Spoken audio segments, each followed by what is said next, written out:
Hello, Duffy's Tavern, where the elite meat eat. Archie the Manager speaking. Duffy ain't here. Oh, hello, Duffy. What's new?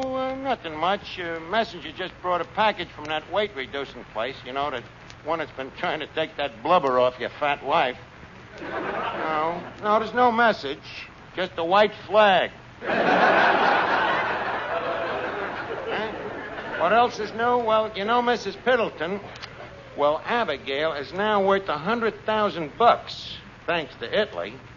Her third husband fell into Vesuvius. Am I going to console her? Better than that, Duffy. I'm going to marry her. Why? I got a lot of reasons. 100,000 of them. Okay, so she ain't got legs like Betty Grable. She ain't even got legs like Harry James. Well, look. For $100,000, I'll be in a position to gamble that long skirts come back. Huh? What'd you say about Mrs. Piddleton? She's got a face that would what? Duffy, on behalf of my future wife, I resent that. The idea. A face that'd stop a sundial. Maybe it wouldn't stop it, but it'd sure slow it down. Oh, yeah? I'll brook no more of these slurs on Mrs. Piddleton's ugly face, Miss Duffy. In a short time, I'm going to be making love to her. And I'm trying to get in the mood. And it ain't easy. Why don't you go practice over there? Practice? What do you mean? Rub noses with the moose head. Rub nose with it. That's a ridiculous comparison. Look at that moose head. Look at that long nose. Them bulging eyes. Them protruding teeth. Darling. My, what some men won't do for $100,000. It ain't the 100,000. It's the principle of the thing. Do the same thing for 500. Besides, it might not be too bad. At least Abigail is sophisticated. You gotta say one thing. She knows plenty about this world. She ought to. She's been on it long enough. Archie, you ought to be ashamed. What do you mean? Marrying for money. Can you think of a better reason? How about love? I love money. But what about Mrs. Piddleton? You know what she thinks about taverns and saloon keepers. Well, I covered that, Fats. When I asked her to come down tonight, I told her that Duffy's is not a tavern. I'll go along with that. I beg your pardon. I told her we are now a tea room. Tea room? Ain't she going to be a little surprised when she gets that orange pico with a head on it?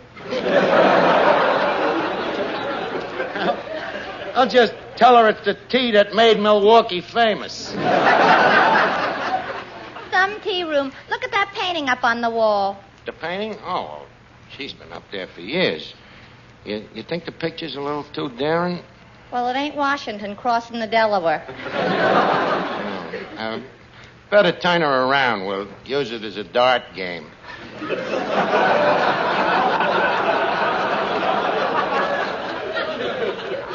Now, what else can we do to tea room up the joint? Oh, how about going down to the antique shop and picking up a spinning wheel? Miss Duffy, there will be no gambling.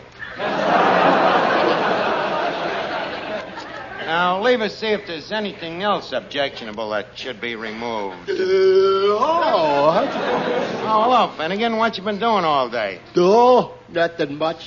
Just sitting around in Cavendish's undertaking parlor. Oh. Wasn't you taking a chance? No, I kept moving me arms around. So, nobody brought up the question. Oh. Nice atmosphere over there. Yeah, huh? Yeah. At least there's somebody to talk to. Who? Cavendish? No. Oh. Finnegan, how come you hang around a place like that? Why not? Look at all the fun I had there last Tuesday. Fun at Cavendish's? Well, yeah. It all started when I fell asleep in a back room. And I had such a delightful surprise when I woke up. You did, huh? Yeah. All me best friends was looking down at me. Well, why didn't you get up? With 8 pounds of gardenias on my chest? Believe me, Arch, It was a proud moment for me, like. Why proud? For the first time, I was guest of honor at a party. Finnegan, are you sure that this was a party? Of course. The big crowd was there. Some guy was playing the organ. Everybody was formal, including me.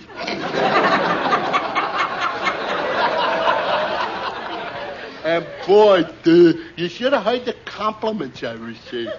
Yeah, huh? What kind of compliments? Well, as they walked by, everybody said I never looked better in my life.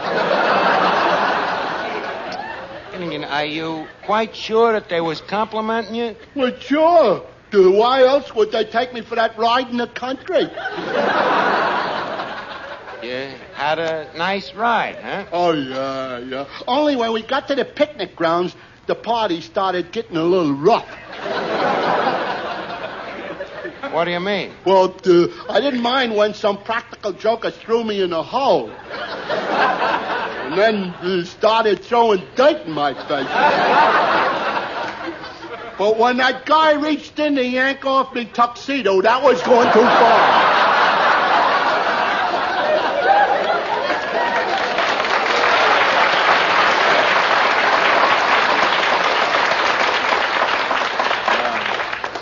So what did you do? What did I do? I sat right up and I yelled out, "Stop that! I am Clifton Finnegan." What did they do? They started throwing dirt in my face again. Finnegan, why don't you go over in the corner and play alive? Oh, okay. Hey, fellas, wait for me. Oh, no. Hey, that must be Mrs. Piddleton. Hello, Duffy's tea room. Mistress Archie speaking. Got it out. Hello, oh, it's you, Mrs. Piddleton. Look, Abigail, my love, why ain't you here? You're about to take your beauty sleep? Look, you think we got that much time? Well, I'm just bursting to ask a certain question, Abigail. Yes, is the 100,000 in cash or in bonds? Miss Duffy, please. What, Abigail? What should you wear tonight? Well, how about that gray hat? You know, the one with the heavy veil. Huh? You wish I was more of a family man? Well, look, ain't it enough that there'll be you and me and the 100 G's? You got to have a family man, huh? Well, I'll tell you what, Pitty. Stick on a bustle and come on down. We'll talk things over. Swell. Hey, Bats, I'm an expectant husband. How about playing the wedding march? Your wedding march? Yeah. I'm in the money. Bats! That is not a wedding march. Bats, that was great. I think I'll let you play at my wedding. Is there any money in it? There is for me. Mr. Archie, you know there ain't going to be no wedding. Why not? You heard what Miss Piddleton said on the phone. She's looking for an old, substantial family type. Well, I've always been a home-loving man. Yeah, but who are you home-loving? Miss Duffy, despite what some people infer, I can quite often be found dabbling around in the kitchen. Only because you take your bath in the sink. Yeah, but when I'm taking a bath, I'm still washing dishes. Anyway, what makes you such an authority on family life? Because Papa set such a wonderful example. Every night he comes home, flings open the door, and then you know what he does? Falls flat on his face. I'm not speaking of holidays. He calls out to Mama, "Where is my fat angel?" Huh? He calls her Angel, huh? Yeah, That's probably just wishful thinking. that's your opinion. But after all these years, Papa says Mama is the most beautiful woman in the world and that he wouldn't give up a single acre. Oh, they were certainly made for each other. Yeah, hands just fit perfect around his throat. Archie, they haven't had a fight in years. Oh, occasionally they may quarrel over something like, say, pipe smoking in the living room. So Mama gives in. She smokes on the back porch. Well, hope my bride will be more compatible. By the way, Finnegan, Yeah. has Mrs. Piddleton showed up yet? Is she about 4 feet tall and wearing short pants? Certainly not. Oh, then in that case, your little nephew just come in. Oh, well, it is me little nephew, Morton. Morton, I guess you just couldn't stay away from your old Uncle Archie. Hmm? Uncle Archie, I find you tedious, odious, despicable, and disreputable. Kids always love me. But, Morton, how come you ain't at school? Remember, Uncle, you did my homework for me? Yeah. That's why I'm not at school. Oh, well, make yourself to home, Morton. By the way, you remember Finnegan, don't you? Indubitably. Huh? Well, a lot of people have a bad memory for faces. I guess we'll have to make the introductions all over again. Morton, this is Clifton Finnegan. Delighted. Thanks. Glad to meet you, too. No. Pleased to make your acquaintance? No. Likewise, I'm sure. That's the one.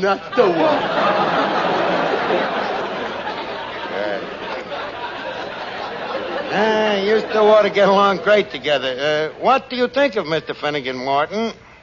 Well, as Professor Hooton of Harvard would say, he's probably of human origin. Oh, wait a minute, Morton. Don't go by what outsiders say.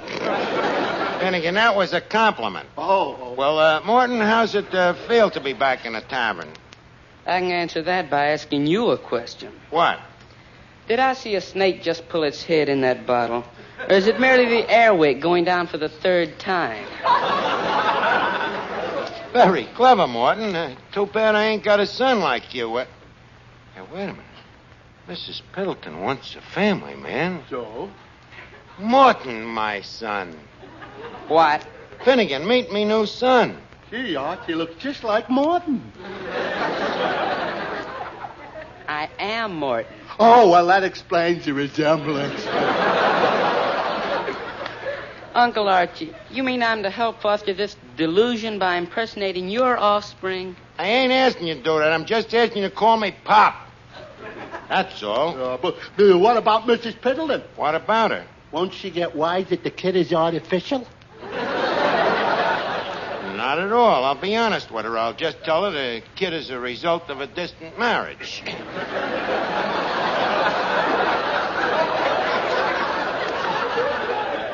Well, Morton, what do you say? Would you like me for a father? Well, in these days, I suppose you have to take what you can get. Look, Morton, don't think of it as gaining a father. Think of it as losing an uncle. Well, now that makes it a little more attractive. I knew you'd see it my way, kid. Okay, Morton, you're now me new son. What price heredity?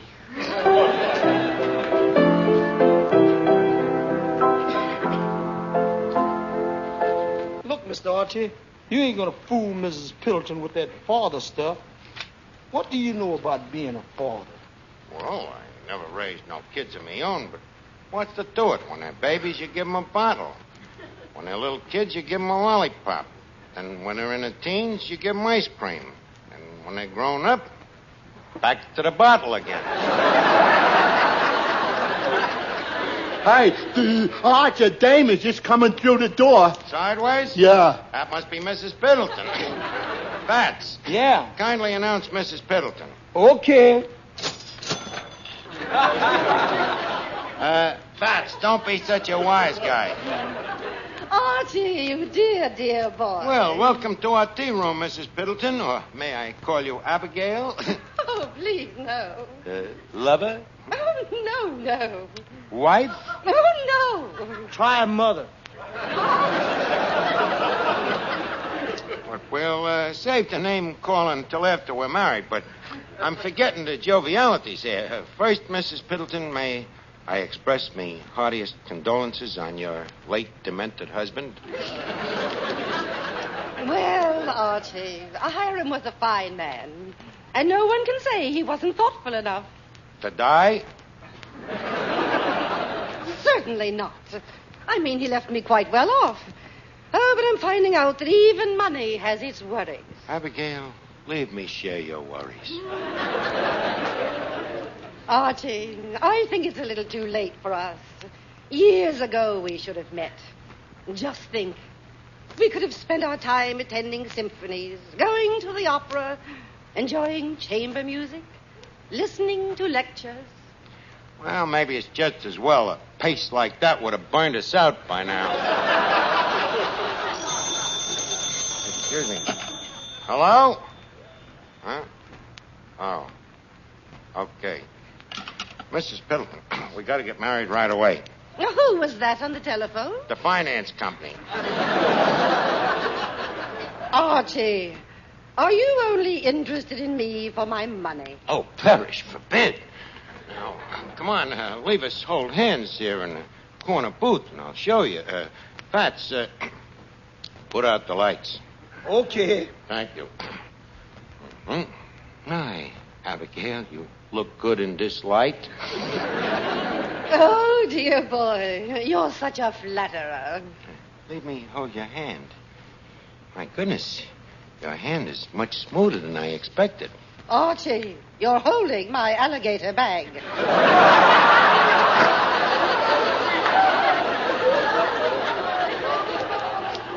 I'm sorry. Tell me, Abigail, would it startle you if I was to suggest that we make a few advances? Whatever do you mean? Would you like to advance me a few bucks against that $100,000? I beg your pardon? Not ready yet, huh? Okay, leave us do it the romantic way. Abigail, you are the the love of my life. And now I have a little surprise for you.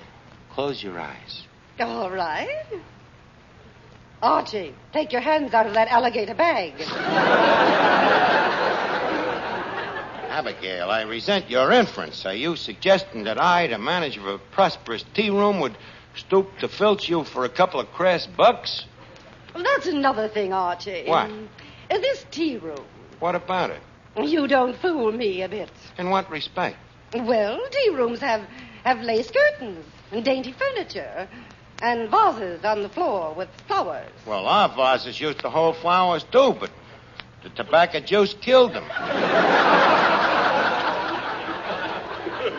And another thing, the tea rooms have gypsy fortune tellers who read tea leaves. Well, we got a gypsy fortune teller, too. Really? Where is she? Well, she happens to be out at the moment buying some bifocals so she can read the smaller leaves. Say, Archie. Well, speak of the devil, if it ain't Gertie the gypsy.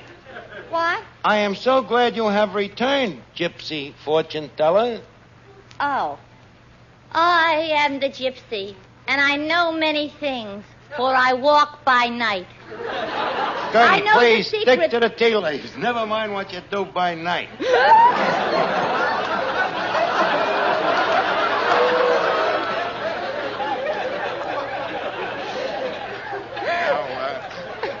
Go ahead, Abigail. Give her your teacup. Very well. Tell me, Gypsy, what do you see in the tea leaves? A fly. That must have been left over from the consomme. Now, continue, Gypsy. Do the tea leaves say what handsome, debonair gent will marry Mrs. Piddleton? Well, let's see. Ooh ya, how to feng kung wa. What's that? It's Chinese tea. Well, try to translate as you go along. Very well. I see a young man in the tea leaves. Yes. He is very tall Yes. and very handsome. Yes. He has bushy eyebrows and thick glasses. Why, Rodney Haybinder, what are you doing in there? Miss Duffy, stop trying to louse me up, will you? Archie, I've had enough of this. You're deceitful and greedy and just after my money. I'm leaving this place. Now, wait a minute, Mrs. Piddleton. So the place ain't no tea room. And Miss Duffy ain't no gypsy.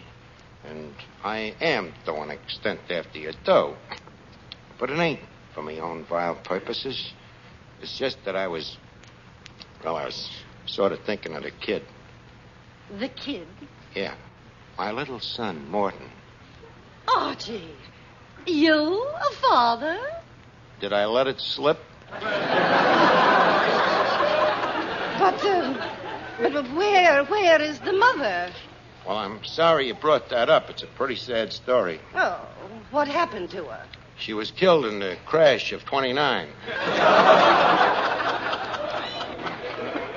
So you see, Morton ain't like other kids. Why, I don't say it's his fault. I guess he just inherited it from me.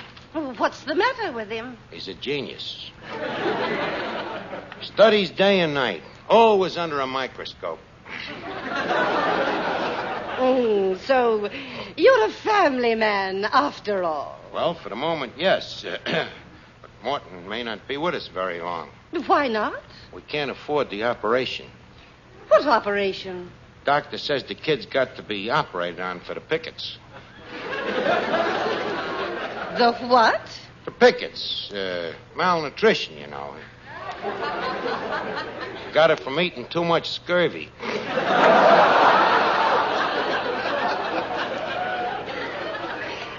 And as I say, we ain't got the money for the operation. Well, if this is the case, perhaps I ought to reconsider. By the way, who is your doctor? Hey, Doctor, let's see. What is his name again? I am the gypsy. Not you this time. The doctor is Dr. Slaughter. I'm expecting him any minute. Will you excuse me? Hey, Finnegan. Yeah. Finnegan, could you be an MD? An MD? Oh, sure. Good. What does it mean? In your case, it means mentally deficient.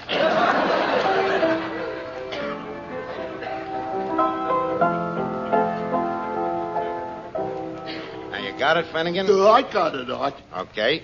Who are you? Don't be silly. You've known me for years. Please, try to remember. Yeah. You're Dr. Slaughter. Dr. Clifton Slaughter. Ph.D., LL.D., M.D. You don't have to spell it out, Art.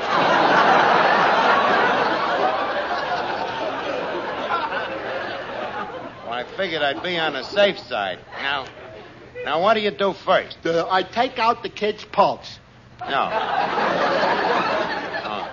You don't take his pulse out. You just take them. Where? In a thermometer. Oh.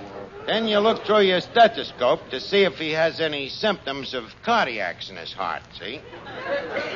Well, what if I find a couple, Art? Well, then you simply say this boy has angina pectoris. In other words, the white corpuscles is eating the red corpuscles.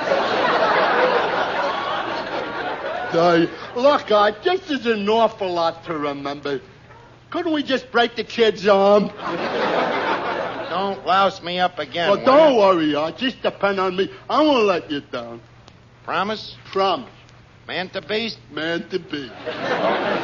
Oh, Morton. Yes, Uncle Archie. Uncle Archie. No, Pop. Okay, Pop. All right. Now, remember, you act like you're anemic, see? Anemic? Yeah, you can't remember a thing. I don't want you to tip your mitt. Mrs. Piddleton. Yes, Mrs. Piddleton, I would like you to meet my son, and I hope the future heir to our fortune. Hello, Mrs. Piddleton. My, what a fine young man. And where were you born? Chicago? New York. New York. Chicago. In 2 cities? His mother was traveling at the time. I see. And how old is he? 10. 12. 12. 10. And how do you explain that? He lost 2 years changing schools. Yeah, Mrs. Piddleton, that's the story. I've been both father and mother to this little trike. Sending him through school. Massaging his little brain before examinations. Washing his little pantaloons by candlelight. Morton, you should be very proud of your father. I am of my father. But that jerk. Mrs. Pilton, you see, no memory. Suspicious anemia, eh? I think we better have the doctor look at him right away. Calling Dr. Slaughter. Calling Dr. Slaughter. Calling Dr. Slaughter. Finnegan, that's you. Oh, sorry. I am Dr. Slaughter. Well, glad to see you again, Doc. You just got here in the nick of time. Yeah, she looks terrible.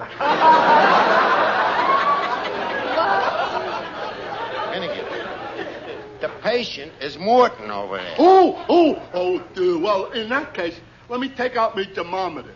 Just a minute, Doctor. That is a stethoscope. No wonder it won't fit in his mouth.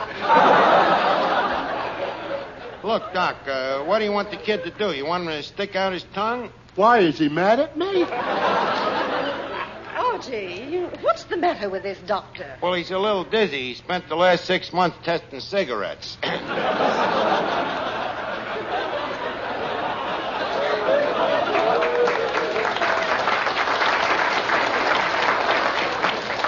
Tell me, Doctor, what is your professional opinion of this case? Well, sir, I just checked the boy's pulse against my pulse.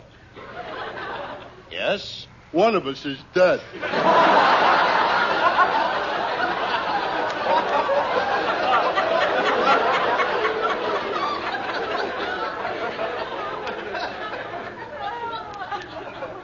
Doctor, you mean... Yes, sir. An immediate operation. Under Rita. But I ain't got no money for Rita. And if a certain lady does not say, I do, before I count 3, well, afraid we'll just have to hit the kid over the head with the bung starter. Now, look, this has gone far enough, Uncle Archie. Uncle Archie? Huh? What? Why, you give me that bung starter. Now, wait a minute, please, Mrs. Piddleton. Ouch! Ouch, me head! Good night. Oh, Morton. Morton, you dirty little crumb. On account of you, I've lost $100,000. Uncle Archie, don't think of it as losing $100,000. What? Think of it as gaining a son. Drop dead.